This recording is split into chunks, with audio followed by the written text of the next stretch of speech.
సుమన్ టీవీలో మీ business promotions కోసం ఈ కింది నెంబర్ను సంప్రదించగలరు.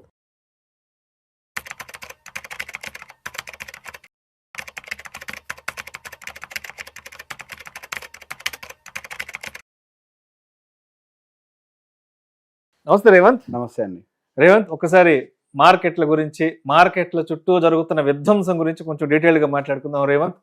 Yes sir. గత సంవత్సర కాలంగా 50% టారిఫ్లతో మార్కెట్లలో ఒక రకమైన అరాచకాన్ని, విధ్వంసాన్ని క్రియేట్ చేసి వదిలిపెట్టారు మన ట్రంప్ గారు.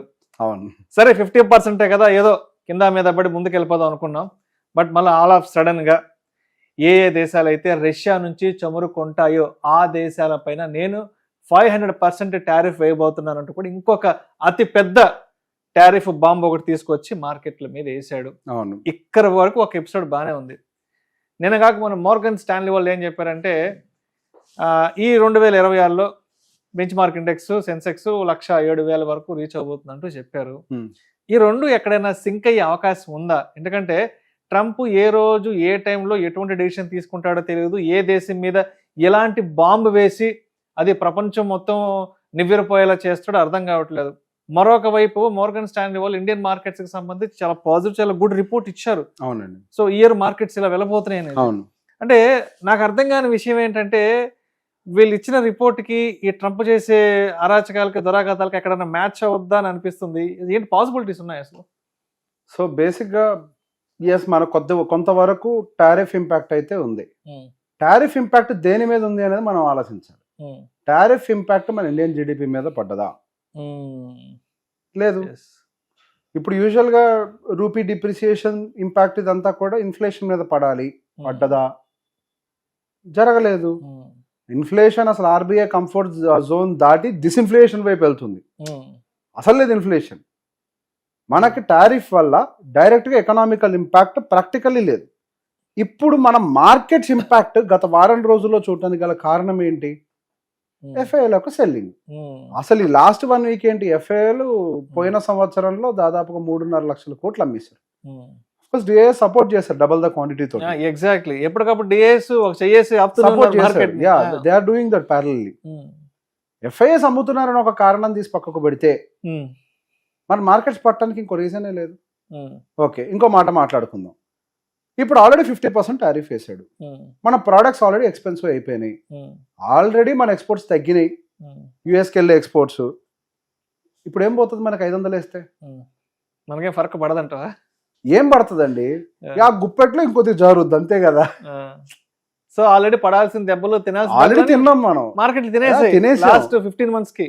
ఇప్పుడు రాత్రి వాడి కళ వచ్చింది, పొద్దున్నే లేసి 500 అన్నాడు. సరే, జనాలు కూడా కొద్దిగా దడుచుకుంటారు కాబట్టి కొంచెం సెల్లింగ్ చేశారు. ఆ పానిక్ భయం మీద అంతే. మనం దాన్ని పానిక్ సెల్లింగ్ లాగా చూడాలి కానీ ఏదో మార్కెట్ లో జరిగిపోద్దని భయపడాల్సిన పరిస్థితులు ఉన్నాయని అయితే ప్రాక్టికల్లీ అనుకోవట్లేదు. ఎందుకు? ఇన్ఫ్లేషన్ చాలా తక్కువ ఉంది. ఇన్ఫాక్ట్ ఇన్ఫ్లేషన్ ని పెంచాల్సిన బాధ్యత ఇప్పుడు ఆర్బీఐ మీద ఉంది. అది 4%కి రావాలి.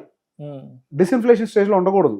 2 బిలో ఉండద్దు అసలు. అది వాళ్ళు 2 అబోవ్ తీసుకొని రావాలి. దాన్ని మనకి కంఫర్ట్ జోన్ ఏంటి? 4 ± 2. అంటే మనకి 2 to 6% రేంజ్ లో ఎక్కడ ఉన్నా it's fine for them.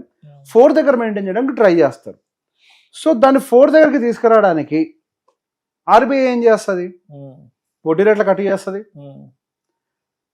Bond buyback ద్వారా లిక్విడిటీని ఇన్ఫ్యూజ్ చేస్తుంది, సిఆర్ఆర్ రిజర్వ్స్ వాటిని తగ్గించేస్తూ ఉంటుంది.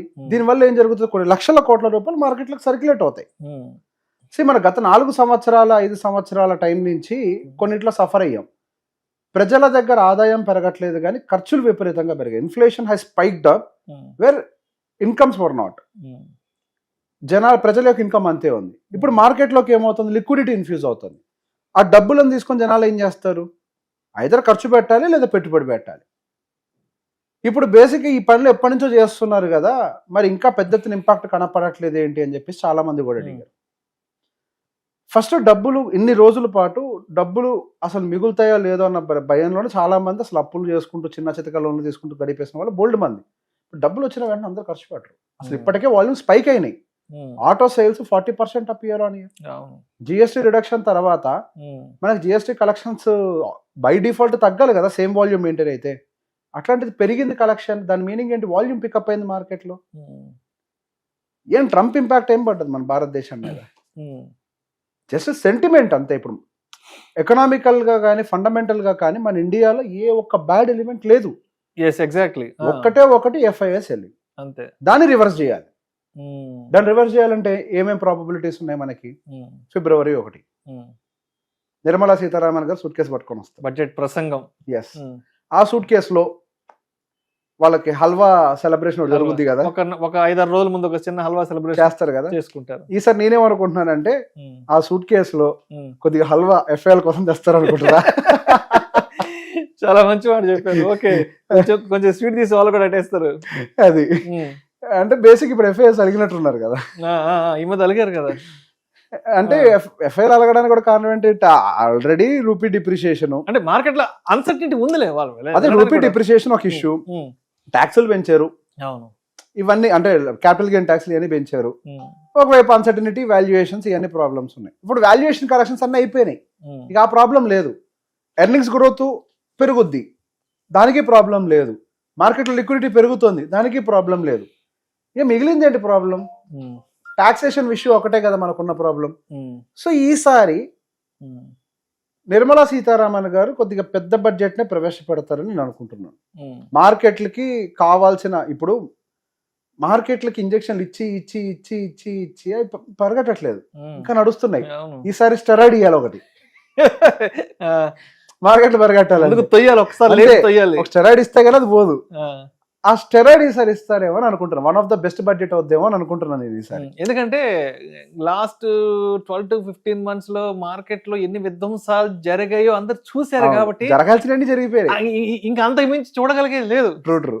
మహా కరోనాలో చూసాము, మహా రష్యా ఉక్రెయిన్ యుద్ధాలు, ట్రంప్ చూసాం. సో వీటన్నిటిని డైజెస్ట్ చేసుకుని ఇంకా ముందుకెళ్ళాలంటే మీరు చెప్పినట్టు పెద్ద స్టెరాయిడ్ పడాలి. ఆ స్టెరాయిడ్ పడ్డది అంటే డెఫినెట్ గా మనం ముందరికి వెళ్తాం. ఇప్పుడు ఒక క్వశ్చన్ సార్, 2025 సంవత్సరంలో భారతదేశం ఎన్ని సమస్యలు చూసిందో అటు ఇటుగా ప్రపంచ దేశాలకు కూడా అవే పరిస్థితులు చూసాయి, టారిఫ్లు చూసాయి, అన్ని చూసాయి. కానీ ఓన్లీ ఇండియన్ మార్కెట్ పైకి లేగలేదు. 2025 అనేది ప్రతి ఒక్కరు దూల తీర్చేసింది. అవును సార్, అంతే.